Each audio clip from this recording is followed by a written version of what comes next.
In this tutorial, we're going to look at applying and editing gradient fills with the Fill tool. I've drawn a quick shape on my page, and you can see that it's filled with a solid red fill. To quickly change the colour of the fill, I can go to the Swatches tab and just click on one of the swatches, or I can go to the Colour tab and click in the spectrum, drag the sliders, or type values directly into the input boxes. But whichever method I choose, my fill is always solid. Now, suppose I want to apply a fill that changes from one colour to another. This type of fill is known as a gradient fill, and in PagePlus you can apply a gradient fill using the Fill tool.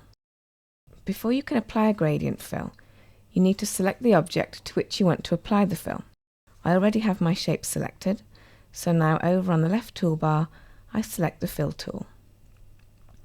When you select any tool, the context toolbar at the top of the workspace immediately updates to display various attributes and settings specific to the tool. So for the Fill tool, you can see that one of the options provided is a fill type drop-down list. I'm going to start by selecting a simple linear fill. As soon as I select my fill type, the solid red fill changes to a red to white gradient fill. This horizontal line that you can see running across my shape is known as the fill path. At each end of the fill path, there's a small point, or node. You can see that the colour of this one is red, and the colour of this one is white, corresponding to the start and end colours of the gradient fill. I can change the colour of the fill by changing the colour of these nodes, and there are several ways to do this. I can click on the node I want to change, and then click on a colour swatch on the Swatches tab, or I can use the Colour tab in exactly the same way I demonstrated when changing my solid fill. Or I can drag a swatch directly onto a node, or I can go to the context toolbar, click these arrows here, and select from a drop-down colour palette. The default linear fill path comprises just two colour nodes, one at the start of the path and one at the end, but you can create more complex fills by adding more nodes. Simply drag a colour swatch from the Swatches tab over to the fill path. As you approach the line, you can see that a small plus sign appears.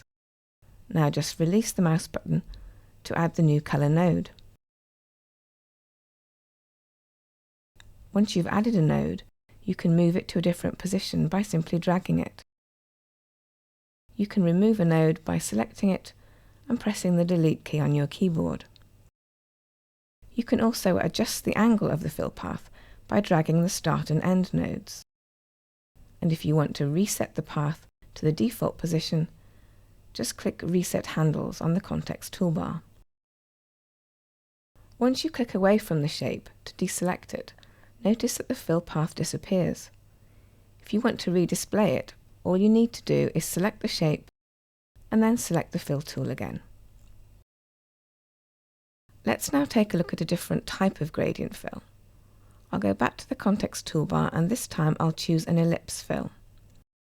This functions in a very similar way to the linear fill, except that this time the fill graduates out from the centre of the shape.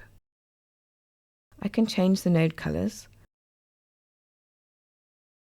and I can move the centre point of the gradient by dragging this centre node here.